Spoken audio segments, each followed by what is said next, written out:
प्यारे बच्चों, the job classes में आप सबका बहुत बहुत स्वागत व अभिनंदन है। आशा करते हैं कि आप सभी लोग बिल्कुल स्वस्थ होंगे, मस्त होंगे और अपनी पढ़ाई को अच्छे तरीके से कर रहे होंगे। तो आज के आपके बीच में मैं उपस्थित हुआ हूँ कुछ इम्पोर्टेंट प्रश्नों को लेकर के। इन प्रश्नों को हम सीखेंगे और इनसे रिलेटेड कुछ प्रश्नों को सॉल्व करेंगे, जो कि आपकी परीक्षा की दृष्टि से काफ़ी महत्वपूर्ण प्रश्न बन सकते हैं। बनने के 100% चांसेस हैं, क्योंकि कम से कम 5 से 6 सालों का एनालिसिस करके इन क्वेश्चनों को लिया गया है। इसी प्रकार के क्वेश्चन लगातार आपके बोर्ड पेपर में रिपीट हो रहे हैं। क्वेश्चन बिल्कुल नॉर्मल है, लेकिन आप समझ जाएंगे तो बिल्कुल और ही आसान हो जाएगा। लेकिन जो बच्चे नहीं समझ पाएंगे उनके लिए यही प्रश्न बिल्कुल एक पहाड़ के समान लगेगा। तो आइए पहला प्रश्न देखो क्या कह रहा है। पहले इन छोटे छोटे प्रश्नों को सॉल्व करते हैं, फिर इसके आगे प्रश्नों की श्रृंखला थोड़ी लॉन्ग की जाएगी, है ना। कह रहा है किसी पूर्णांक m के लिए सम धनात्मक पूर्णांक होगा। यूपी बोर्ड का बिल्कुल फेवरेट प्रश्न है, ठीक है ना। बिल्कुल ये क्या है, फेवरेट प्रश्न है। इस पर आप डबल स्टार लगा के रखिएगा, ठीक है ना, क्योंकि ये प्रश्न काफी ज्यादा इंपॉर्टेंट है। इस टॉपिक से एक प्रश्न हमेशा यूपी बोर्ड पूछ रहा है, ठीक है ना। तो किसी पूर्णांक m के लिए सम धनात्मक पूर्णांक होगा। एक सम पूछता है और एक विषम पूछता है। इन दोनों को कंडीशन को हम अच्छे तरीके से समझ लेंगे तो जीवन भर आप भूलने वाले नहीं है ना। अगर सम पूर्णांक की बात कहे, सम पूर्णांक की बात कहे तो सम पूर्णांक जो होता है वो क्या होता है, वो होता है 2m। अगर m कहेगा तो 2m हो जाएगा, अगर p कहेगा तो 2p हो जाएगा, अगर q कहेगा तो 2q हो जाएगा, अगर a कहेगा तो 2a हो जाएगा, ठीक है ना। यहाँ पर जो कहेगा, अगर m कहेगा तो 2m हो जाएगा, अगर p कहेगा तो 2p हो जाएगा, q कहेगा तो 2q हो जाएगा, अगर a कहेगा तो 2a हो जाएगा। ये होता है सम पूर्णांक। कैसे सम पूर्णांक होता है इसको भी अच्छे तरीके से समझते हैं, है ना। अगर जैसे ये 2m है, कितना है 2m, और m बराबर अगर हम 0 रखें, 1 रखें, 2 रखें, 3 रखें, 4 रखें, अप टू डॉट डॉट चाहे जितनी संख्या रख दें, अगर इस पर रखने पर मान सम आएगा तो वो सम पूर्णांक ही होगा। देखो कैसे, अगर हम यहाँ पर 0 पुटअप करते हैं तो 2 गुणे 0 कितना हो जाएगा 0। अगर 1 रखते हैं तो 2 1 नम 2 हो जाएगा 2। अगर 2 रखते हैं तो 2 दूना हो जाएगा 4। अगर 3 रखते हैं तो कितना हो जाएगा 3 दूना 6 हो जाएगा। देखो संख्या हमें क्या मिली, 0 भी एक सम संख्या, 2 भी एक सम संख्या, 4 भी एक सम संख्या। अगर हम यहाँ पर 100 रख दें, कितना रख दें 100 रख दें, तो 100 गुणे 2 कितना हो जाएगा 200 हो जाएगा। और 200 भी तो एक क्या है, सम संख्या है। सम संख्या आ रही कि नहीं आ रही, तो आप कहोगे कि हाँ सर 2m जो है एक सम पूर्णांक है। बात समझ में आई कि नहीं आई। यहीं पर अगर हम ये पूछ लें कि किसी पूर्णांक t के लिए विषम धनात्मक पूर्णांक होगा। विषम धनात्मक पूर्णांक की बात कर रहा है, किसकी बात कर रहा है, विषम धनात्मक पूर्णांक की बात कर रहा है। अगर हम विषम धनात्मक पूर्णांक की बात करें, ये p दिया है तो 2p प्लस 1 हो जाएगा। विषम धनात्मक पूर्णांक क्या होता है, 2p प्लस 1 हो जाएगा। कैसे, अगर हम यहाँ पर इसकी वैल्यू पुटअप करें तो चेक करते हैं क्या ये भी विषम पूर्णांक आ रहा है, चेक करते हैं क्या ये भी विषम पूर्णांक आ रहा है या फिर विषम पूर्णांक नहीं आ रहा है।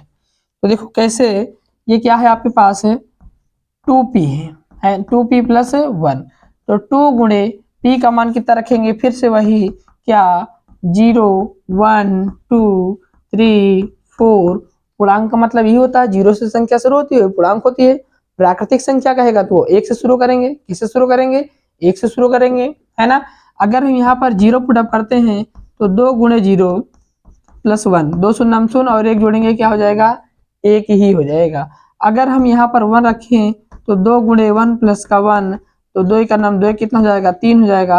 अगर 2 रखें तो 2 गुणे 2 प्लस का 1, 2 दूनी 4 और कितना हो जाएगा 5 हो जाएगा। अगर 3 रखें 3 दूनी 6 कितना हो जाएगा 7 हो जाएगा।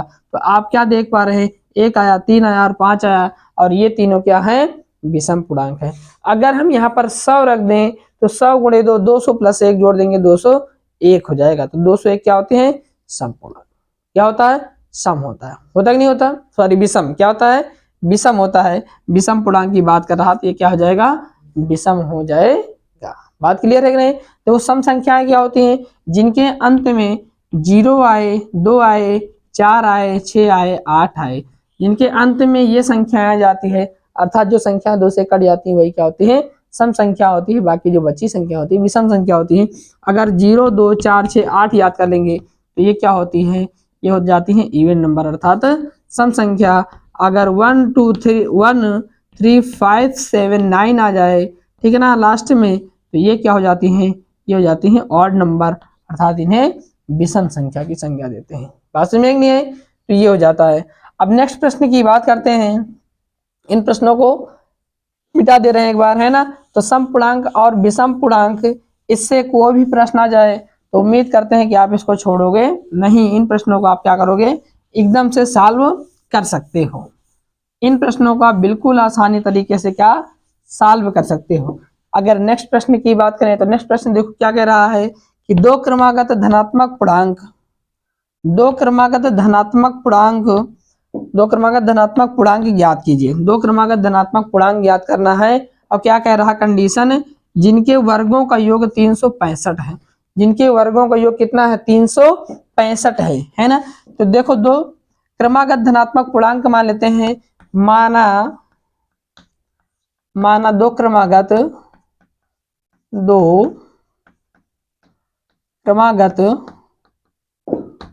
पूर्णांक, एक को x मान लेते हैं, एक को x+1 मान लेते हैं, दोनों क्रमागत हैं। अगर संख्याएं क्या आएगी तो एक रखेंगे तो एक का और एक 2 हो जाएगा, तो क्रमागत हो जाएगी नहीं हो जाएगी, ठीक है ना। तो दो क्रमागत धन पूर्णांक ज्ञात करना है जिनके वर्गों का योग। कह रहा है ये दो पूर्णांक जो हमने माने हैं इनके वर्गों का योग, इनको पहले जोड़ देंगे, फिर इनका क्या करेंगे, तो इनका वर्ग कर देंगे, वर्ग करके क्या करेंगे, जोड़ लेंगे। जिनके वर्गों का योग कितना है, 365 है। 300 कितना है, 65 है, तो बराबर क्या 365 लिख लेंगे प्रश्नानुसार, है ना। इन दोनों संख्याओं के वर्गों का योग कितना आ रहा, 365 आ रहा। अब इसको क्या कर लेंगे, सॉल्व कर लेंगे।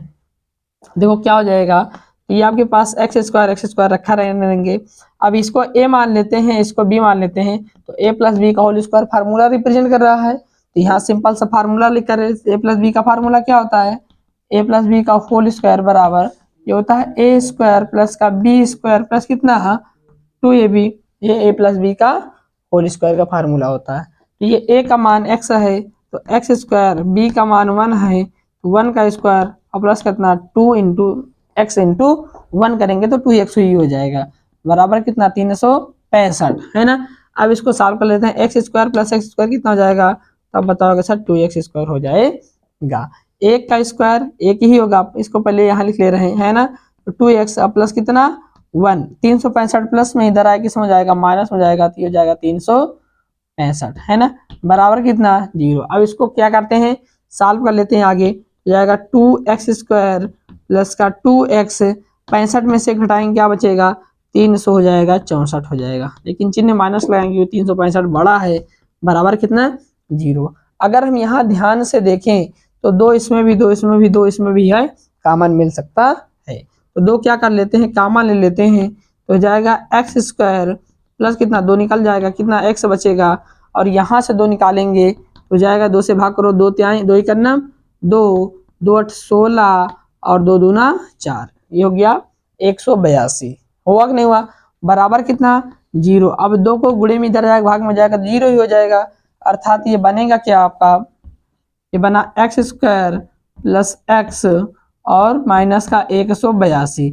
इसी का आपको क्या कर देना है, फैक्टर कर लेना है, इसी का क्या कर देना है, फैक्टर कर लेना। अगर फैक्टर करना भी नहीं जानते तो देखो क्या करेंगे, 182 को तोड़ लेंगे तो हो जाएगा कितना, 2 9 18, 2 1 नाम 2, और तोड़ेंगे 2 9 18 हो जाएगा, 2 1 नाम 2।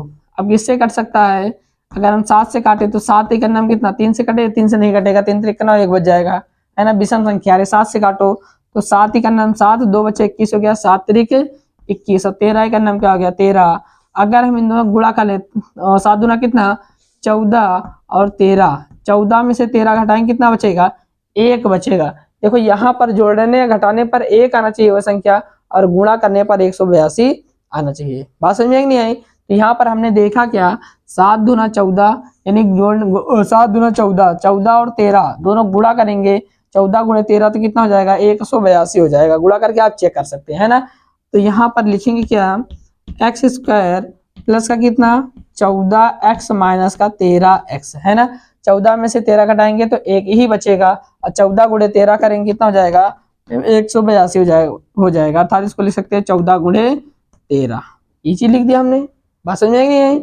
अब उसके बाद में देखते हैं इसमें और इसमें x कॉमन मिल रहा, तो x कॉमन ले लेते हैं, तो x प्लस कितना बच जाएगा, 14 हो जाएगा। इसमें से देखो 13 इसमें भी 13 इसमें भी, यहाँ पर माइनस है तो पहले माइनस 13 बाहर कर लो, तो यहाँ से माइनस 13 निकल गया, x बचा, ये प्लस है तो क्या हो जाएगा, माइनस हो जाएगा, और प्लस कितना 14 बचा है तो 14 को लिख लेंगे, ठीक है ना। प्लस 14, 1 मिनट, ये माइनस का 182 भाई कितना है, माइनस का 182, तो माइनस है तो क्या हो जाएगा, ये प्लस हो जाएगा। क्या हो जाएगा, प्लस हो जाएगा। अब दोनों में क्या कॉमन दिख रहा है, दोनों में दिख रहा है 14 प्लस x, तो यहाँ से बचा x और यहाँ से बचा माइनस का 13। बात समझ में नहीं आई? अब उसके बाद में देखो क्या करते हैं कि x प्लस 14 बराबर 0, तो x बराबर माइनस का 14, यानी एक तो x का मान माइनस 14 है, लेकिन माइनस में कोई संख्या होती नहीं, तो यहाँ से क्या करते हैं, x माइनस 13 बराबर 0, तो x बराबर कितना हो जाएगा, 13। तो एक संख्या 13 आ गई, एक संख्या कितनी आ गई, 13 आ गई। अगर यहाँ पर हम रखेंगे तो दूसरी संख्या आ जाएगी, क्या आ जाएगी, 13 प्लस 1, 13 कितना हो जाएगा, 14। तो एक संख्या 13 और दूसरी संख्या क्या हो जाएगी, 14 हो जाएगी। बात समझ में आई कि नहीं आई? आप बिल्कुल आसानी से समझ पाए होंगे कि यह क्वेश्चन पूछ क्या रहा था कि दो क्रमागत धनात्मक पूर्णांक ज्ञात कीजिए। हमने ज्ञात किया 13 और 14, वो भी क्रमागत हैं, अर्थात 13 के बाद क्या आता है, 14 आता है। ये तो आया नहीं 13 और 15, 13 के बाद क्या आया है, 14 ही आया है। बात समझ नहीं है? ये भी नहीं कह रहा कि धनात्मक पूर्णांक, धनात्मक विषम पूर्णांक या सम पूर्णांक, अगर यहाँ पर बात करता तब भी क्या हो जाता, रॉन्ग हो जाता है ना, क्योंकि एक आया है धनात्मक विषम संख्या और एक आई है सम संख्या। अगर जब कह देगा सम संख्या और विषम संख्या तो वहां पर संख्या हमें अलग माननी पड़ेगी। जैसे विषम संख्या कह देगा तो आप x x प्लस 2 मान सकते हैं, तो आसानी से आ सकता है। सम कह देगा तो x प्लस 1 मान सकते हैं, बिल्कुल आसानी से आ जाएगा, कोई दिक्कत, x प्लस 1 मान सकते हो, कोई दिक्कत नहीं है, ठीक है ना। और इसमें भी प्रश्न आने की संभावना बहुत ज्यादा चांसेस है, ठीक है ना। तो इसका पहले स्क्रीनशॉट ले लो, फिर उसके बाद नेक्स्ट प्रश्न की बात करते हैं कि अगला प्रश्न क्या कह रहा है, ठीक है। अब देखते हैं अगला प्रश्न क्या कह रहा है। अगले प्रश्न को ध्यान से समझेंगे, फिर उसके बाद इसको भी सॉल्व करने का प्रयास आप लोग पहले इस क्लास को रोक करके पहले इस प्रश्न को सॉल्व करने का प्रयास करें, फिर उसके बाद आगे वॉच करें क्लास को, ठीक है ना। प्रश्न में बिल्कुल आसान प्रश्न लिए हैं, ठीक है ना। ऐसे ही प्रश्नों का आप जितने भी पेपर उठा के देखें, अनसॉल्व्ड पेपर है ना, या प्रीवियस ईयर का पेपर, तो ऐसे ही प्रश्न आपके एग्जाम में पूछे जा रहे हैं, वो भी रिपीटेड प्रश्न है, ठीक है ना। देखो अगला प्रश्न क्या कह रहा है, अगला प्रश्न हमारा कह क्या रहा, ध्यान से समझना। पहले कह रहा यदि x अपान एक्स स्क्वायर प्लस 5 बराबर 1/9 अर्थात 9 है ना, है तो x का मान ज्ञात करना है। क्या करना है, x का मान ज्ञात करना है। बिल्कुल आसान प्रश्न है, आप बिल्कुल चुटकियों में इस प्रश्न को सॉल्व कर सकते हैं, है ना। जो कह क्या रहा है, 1/x स्क्वायर प्लस का 5 बराबर 1/9। यहाँ पर भी 1 है, यहाँ पर भी 1 ना होता तब भी चल जाता। अगर हम इसका गुणा इसमें कर दिया, इसका गुणा इसमें कर दे तब भी चल जाएगा। यह संख्या को पलट दो अपने ही स्थान पर, तो ऊपर वाली संख्या नीचे हो जाएगी और नीचे वाली संख्या ऊपर हो जाएगी। अर्थात बटे में 1 इसका भी, बटे में 1 इसका भी कोई मतलब नहीं है, है ना। बटे में 1 इसका भी, बटे में 1 इसका भी कोई मतलब नहीं है। ये प्लस में है 9 और इधर आके किसमें जाएगा, माइनस में जाएगा। तो एक्स स्क्वायर प्लस 1, या इसको उधर लेकर चले जाओ, बराबर जाएगा 9 माइनस कितना 1, 1 प्लस में था उधर गया किसमें हो गया, माइनस में हो गया, है ना, ठीक है। तो एक्स स्क्वायर बराबर कितना बचेगा 8। कितना बचा 8 बचा। बात समझ में नहीं आई? एक मिनट यहाँ पर 5 है ना, सॉरी, क्योंकि यहाँ पर कितना है 5 है, तो यहाँ पर कितना 5 रखेंगे तो माइनस कितना 5। अब 5 में 8 में सॉरी 9 में 5 जाए कितना बचेगा 4 बचेगा। स्क्वायर हटाएंगे किस में हो जाएगी रूट में हो जाएगा, तो x बराबर क्या हो जाएगा अंडर रूट 4। अगर हम 4 को पूरा रूट से बाहर निकालेंगे तो दो संख्याएं निकलेंगी, एक प्लस में और एक माइनस में। तो x बराबर क्या हो जाएगा +2 और -2 दो संख्याएं होंगी, +2 और -2 दो संख्याएं होंगी, ठीक है ना। बहुत से बच्चे होते हैं इस प्रश्न को गलत कर देते हैं, प्लस और माइनस दोनों संख्याएं हो सकती है क्योंकि पूर्ण रूप से वर्ग बन करके बाहर निकल रहा। बात समझ में नहीं आई? बिल्कुल आसानी से समझ पा गए होंगे, ठीक है। चलो नेक्स्ट प्रश्न की बात करते हैं। नेक्स्ट प्रश्न क्या कह रहा है, इस प्रश्न को ध्यान से समझो, फिर उसके बाद सॉल्व करने का प्रयास करो। देखो नेक्स्ट प्रश्न हमारा क्या कह रहा है, कह रहा है 5x square minus 3x plus 2 बराबर 0 के मूलों का योगफल और गुणनफल क्या होगा। मूलों का योगफल और गुणनफल क्या होगा, बहुत ही इंपॉर्टेंट प्रश्न बनता है। केवल पूछ लेगा, संख्या दे देगा, यानी कि द्विघात समीकरण दे देगा, पूछ लेगा मूलों का योग क्या होगा ऑब्जेक्टिव में, पूछ लेगा मूलों का गुणनफल क्या होगा ऑब्जेक्टिव में, या फिर पूछ सकता है मूलों का योगफल और गुणनफल क्या होगा। तो आप यहाँ से बिल्कुल टेंशन फ्री हो जाइए क्योंकि सवाल बहुत ही आसान है। सवाल बिल्कुल क्या है, बहुत ही आसान है। बात समझ में नहीं आई? बंद कर दो। तो ये क्या जाएगा 5x square minus 3x plus कितना 2 बराबर कितना 0। बात समझ में नहीं आई? अब इसको भी देखो, मूलों का योगफल निकालना है, तो मूलों का योगफल और गुणनफल के लिए बिल्कुल सिंपल सा फार्मूला होता है। क्या, सबसे पहले इसकी तुलना हम द्विघात समीकरण से करते हैं। द्विघात समीकरण होता क्या है, तो यहाँ पर लिखेंगे क्वाड्रिक इक्वेशन, द्विघात समीकरण ax square plus bx plus c, ये होता है द्विघात समीकरण। अगर हम इसकी तुलना इससे कराएं, ठीक है, यहाँ पर लिखे से तुलना कराने पर तो a बराबर क्या हो जाएगा, तब बताओ सर 5 हो जाएगा। b बराबर क्या हो जाएगा, तब बताओ सर b बराबर -3 हो जाएगा। c बराबर क्या हो जाएगा, तो c बराबर हो जाएगा 2। c बराबर क्या हो जाएगा 2 हो गया। a का मान, b का मान, c का मान, मूलों का योगफल या फिर शून्यांकों का योगफल कुछ भी पूछ सकता है। तो सिंपल सा आपको याद रखना कि मूलों का योगफल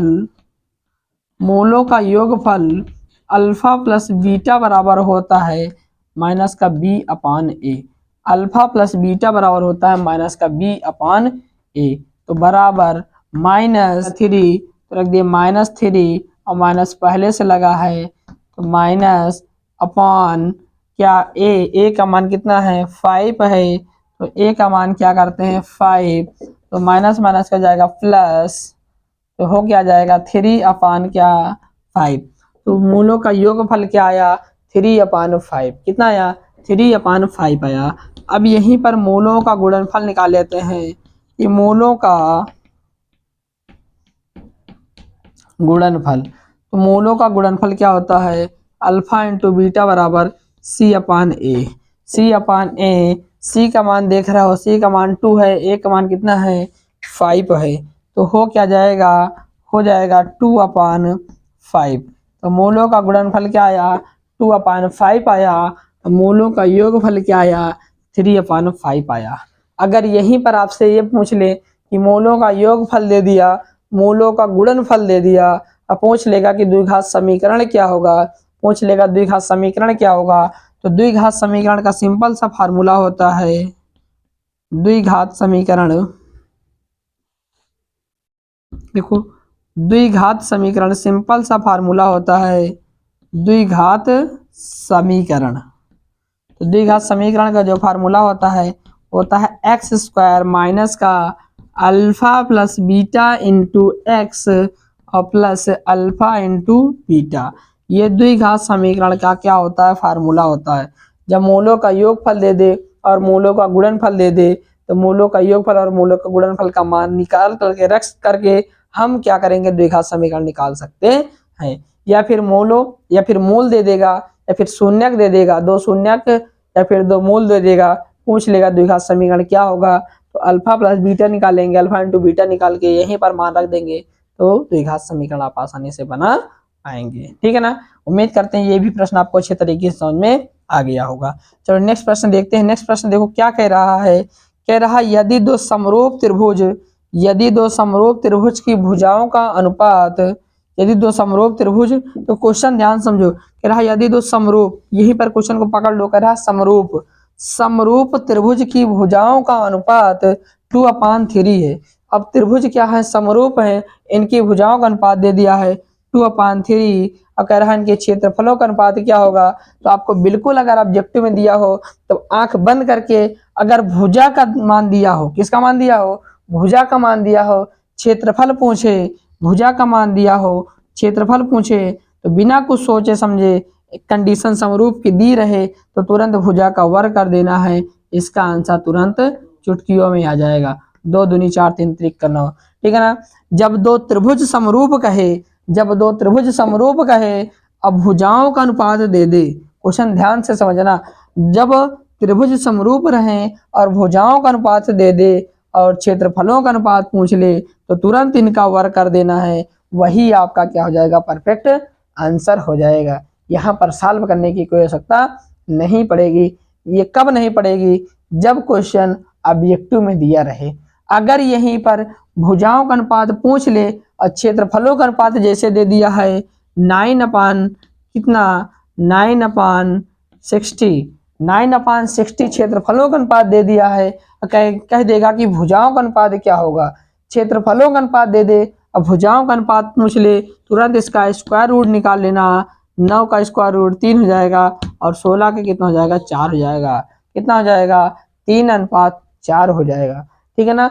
इस प्रकार के प्रश्न आपको हमेशा, एक प्रश्न आपको देखने को जरूर मिलेगा, 1 से 2 प्रश्न इसमें से हमेशा आ रहे हैं क्वेश्चंस। ठीक है ना। तो ये प्रश्न बिल्कुल थोड़ा सा भी टाइम आपको नहीं लगाना है, क्योंकि ऑब्जेक्टिव प्रश्न में आप सवाल लगाते टाइम इसमें टाइम लगाएंगे तो इतना बड़ा सवाल बिल्कुल आपसे छूट सकता है। 1 नंबर का सवाल बस छोटा सा प्रश्न है, अगर भुजाओं का अनुपात दे दे और क्षेत्रफलों का अनुपात पूछ ले तो तुरंत भुजा का वर्ग कर देना है, आंसर हो जाएगा। अगर भुजा का अनुपात दे दिया है, क्षेत्रफल पूछ ले तो तुरंत इसका स्क्वायर रूट निकाल लेना है, तो भुजा का अनुपात आ जाएगा।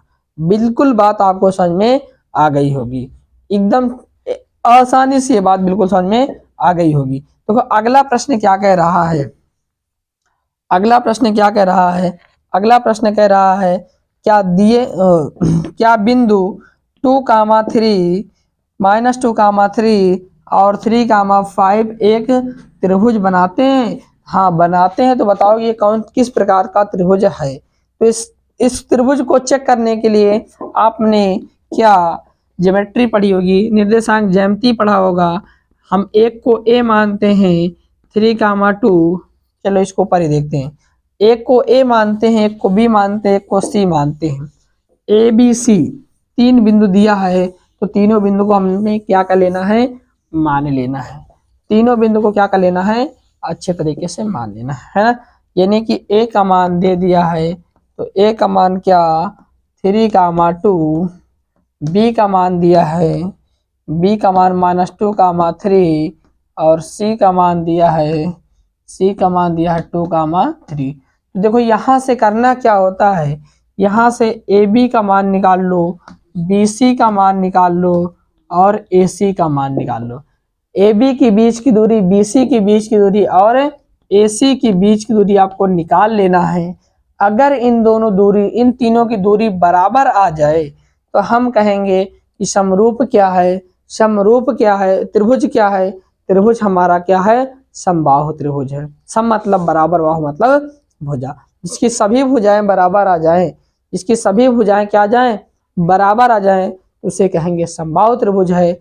अगर 2 भुजाएं, इनमें से कोई 2 भुजा बराबर आ जाए, तीसरी भुजा ना आए बराबर, तो उसे कहेंगे क्या, समद्विबाहु त्रिभुज। अगर तीनों भुजाएं बराबर ना आए तो उसे क्या कहेंगे, विषमबाहु त्रिभुज। इस कंडीशन को नोट करके रख लो, क्योंकि इससे भी प्रश्न बनना कोई बड़ी बात नहीं है। अगर ए बी बराबर बी सी बराबर ए सी आ जाए तो उसे क्या बोलेंगे, उसे बोलेंगे समबाहु त्रिभुज। क्या बोलेंगे, समबाहु त्रिभुज बोलेंगे। अगर यहीं पर A B not equal B C not equal A C तो उसे क्या बोलोगे, तो उसे बोलोगे बच्चा जी विषमबाहु त्रिभुज। क्या बोलोगे, विषमबाहु त्रिभुज। अगर ए बी बराबर बी सी आ जाए, नॉट इक्वल ए सी रहे, या फिर A B not equal B C बराबर ए सी आ जाए, या फिर ए बी बराबर ए सी, ए बी बराबर A C not equal B सी, ये कंडीशन कहीं पर भी दिख जाए तो इसे बता देना कि ये क्या हो जाता है, ये हो जाता है द्विसमबाहु। क्या हो जाता है, समद्विबाहु त्रिभुज। क्या हो जाता है, समद्विबाहु त्रिभुज हो जाता है। क्या हो जाता है, समद्विबाहु त्रिभुज हो जाता है। बस कंडीशन को ध्यान से समझो, प्रश्न तो आप चुटकियों में सॉल्व कर लोगे। कंडीशन समझ गए तो प्रश्नों को सॉल्व करना देरी नहीं लगेगी, है ना। जब तीनों का मान अर्थात ए बी के बीच की दूरी, बी सी के बीच की दूरी, ए सी के बीच की दूरी, तीनों का मान बराबर आ जाए तो उससे बोलेंगे समबाहु त्रिभुज। अगर कोई इसमें से एक भी भुजा आपस में बराबर ना आए तो उसे विषमबाहु त्रिभुज बोलेंगे। अगर इनमें से कोई दो भुजाएं बराबर आ जाए और तीसरी भुजा बराबर ना आए तो उसे क्या बोलेंगे, समद्विबाहु त्रिभुज बोलेंगे। क्या बोलेंगे, समद्विबाहु त्रिभुज बोलेंगे। ठीक है ना। तो आइए चेक करते हैं। और एक कंडीशन यहाँ पर और बन जाती है कभी कभी कि किन्हीं दो भुजाओं के वर्गों का योग कर देंगे, तीसरी भुजा के बराबर आ जाए।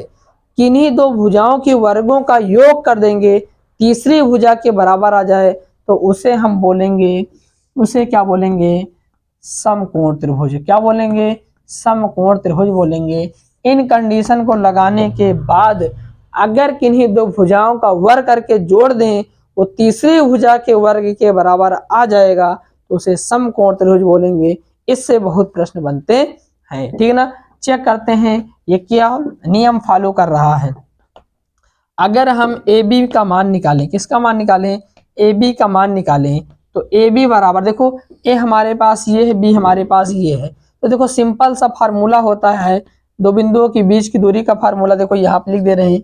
क्या होता है फार्मूला, आपको लिख लेना है, x2 माइनस x1 का whole square plus y2 minus y1 का होल स्क्वायर। ये होता है दो बिंदुओं के बीच की दूरी का सूत्र।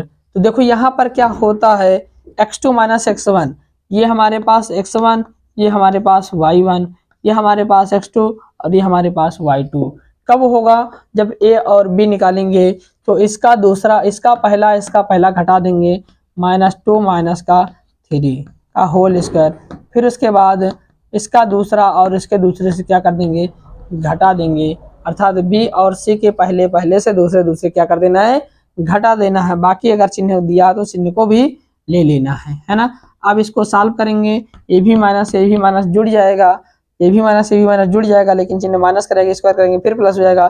तो 3 2 5, 5 का स्क्वायर कितना हो जाएगा, 25 जाएगा। 3 2 5, 5 का स्क्वायर क्या हो जाएगा, 25 जाएगा। तो माइनस माइनस प्लस ही हो जाएगा वर्ग करने पर। तो 25 को अगर हम करें तो कितना हो जाएगा, √50 हो जाएगा। √ कितना हो जाएगा, 50 हो जाएगा। यहाँ तक बात समझ में आ गई होगी। अगर हम निकालें BC का मान, किसका मान निकालें, तो BC का मान निकाल लेते हैं। देखो कैसे, तो BC निकालने के लिए क्या करेंगे, ये वाला हम B और ये वाला C, ये x1 ये y1, फिर ये x2 और ये y2 हो जाता है। तो इसका दूसरा इसके दूसरे से घटा दो, तो 2 - 2 माइनस का जाएगा, +2 का स्क्वायर लगा, स्क्वायर कर देंगे, प्लस इसका दूसरा फिर इसके दूसरे से घटा दो, तो माइनस को जाएगा, प्लस का 3 का स्क्वायर कर दो, तो जाएगा कितना, 2 2 4, 4 का स्क्वायर कितना हो जाएगा, 16, और प्लस 3 3 6, और 6 का स्क्वायर 6 6 36, और 16 36 जोड़ देंगे कितना हो जाएगा, तो अब बताओगे सर 52 हो जाएगा। कितना हो जाएगा, 52 हो जाएगा। 6 6 12 के 2, और 4 3 1 4 और एक कितना हो जाएगा, 5 हो जाएगा। अगर हम यहाँ पर निकालते हैं AC का मान, इसका मान निकालते हैं, तो देखो AC का मान के लिए A है, ये C है, तो पहले वाले को x1 y1, दूसरे वाले को x2 y2। फिर से वही कंडीशन, इसका दूसरा इसके पहले से घटा दो, तो 2 - 3 का होल स्क्वायर, प्लस इसका दूसरा इसके दूसरे से घटा दो तो 3 - 2 का होल स्क्वायर। अगर हम 2 में से 1 घटाएंगे फिर भी -1 बचेगा। -1 का स्क्वायर क्या हो जाएगा बच्चा जी, हो जाएगा 1 ही हो जाएगा। और प्लस 3 में से 2 घटाएंगे 1 बचेगा, 1 का स्क्वायर 1 ही हो जाएगा। तो 1 1 कितना हो जाएगा, 2 हो जाएगा। कितना हो जाएगा, 2 हो जाएगा। अब कोई ऐसी कंडीशन हमें दिखाई पड़ रही है कि कोई ए बी का मान, बी सी का मान और ए सी का मान बराबर तो नहीं आया, तो कह सकते हैं कि विषमबाहु त्रिभुज है। लेकिन यहाँ पर हमें समकोण त्रिभुज को चेक करना बहुत जरूरी हो जाता है, क्योंकि समद्विबाहु त्रिभुज, समकोण या विषमबाहु त्रिभुज ही क्या हो सकते हैं, समकोण त्रिभुज हो सकते हैं। चेक कर लेते हैं कि इन्हीं में से किन्हीं दो भुजाओं का वर्ग तीसरी भुजा के वर्ग के क्या बराबर आ रहा है। तो देखो बड़ी बड़ी संख्याएं देखते हैं, फिर उसके बाद छोटी संख्या देखते हैं। तो सबसे बड़ी संख्या ये आपको दिख रही है, सबसे बड़ी संख्या ये आपको दिख रही है। तो सबसे बड़ी संख्या को छोड़ देंगे, छोटी संख्याओं का वर्ग कर लेंगे। तो हो जाएगा 2 का वर्ग प्लस कितना, 50 का वर्ग, वो भी रूट में। तो वर्ग से वर्गमूल कैंसिल, वर्ग से वर्गमूल कैंसिल, 2 और 50, 50 2 कितना हो जाएगा, 52 हो जाएगा। वहीं तीसरी भुजा का वर्ग करते हैं, सबसे बड़ी वाली भुजा का, तो इसका भी वर्ग कितना हो जाएगा, तो 52 ही हो जाएगा। तो यहाँ में देखने को क्या मिली कि बड़ी वाली भुजा अन्य दो छोटी भुजाओं के वर्गों का योग क्या है, उसके बराबर आ रहा है। तो हम बता सकते हैं कि ये जो त्रिभुज दिया है, ये त्रिभुज कौन सा, त्रिभुज तो बना ही रहे हैं। तो कौन सा त्रिभुज बना रहे हैं, तो आप बताओगे कि सर कौन सा त्रिभुज बना रहे हैं, समकोण त्रिभुज बना रहे हैं। कौन सा त्रिभुज बना रहे हैं, तो समकोण त्रिभुज बना रहे हैं। ठीक है ना। आशा करते हैं कि ये प्रश्न आपको बहुत ही अच्छे तरीके से समझ में आए होंगे। ठीक है ना। इन प्रश्नों को आपको सॉल्व करना है। फिर इसके बाद अब नेक्स्ट क्लास में हम आपको केवल त्रिभुज के इंपॉर्टेंट प्रश्नों के साथ मिलेंगे कि त्रिभुज के इंपॉर्टेंट प्रश्न क्या क्या बन सकते हैं, क्योंकि त्रिभुज से काफी प्रश्न आपके एग्जाम में आने के चांसेस हैं और आएंगे। ठीक है ना। तो इस क्लास को यहीं तक रखते हैं। अब अच्छे प्रश्नों के लिए, ठीक है, अच्छे प्रश्नों को सॉल्व करना है आपको। अगर प्रश्नों को सॉल्व करना सीख गए तो आपका यूपी बोर्ड में अच्छे से अच्छे मार्क्स आएंगे, क्योंकि मैथ में कभी राइटिंग के भी नंबर नहीं काटे जाते हैं। आप मैथ में 100 में 100 नंबर अर्थात 70 में 70 ला सकते हैं। ठीक है ना। तो उम्मीद करते हैं कि क्लास आपको अच्छी लगी होगी। अगर क्लास अच्छी लगी है तो क्लास को लाइक करें। यदि इस चैनल पर नए हैं तो चैनल को सब्सक्राइब जरूर करें, ताकि आपकी पढ़ाई जो है अच्छे बेहतरीन तरीके से हो सके और अच्छे प्रश्नों को आप सॉल्व कर सकें। Thank you. जय हिंद, जय भारत।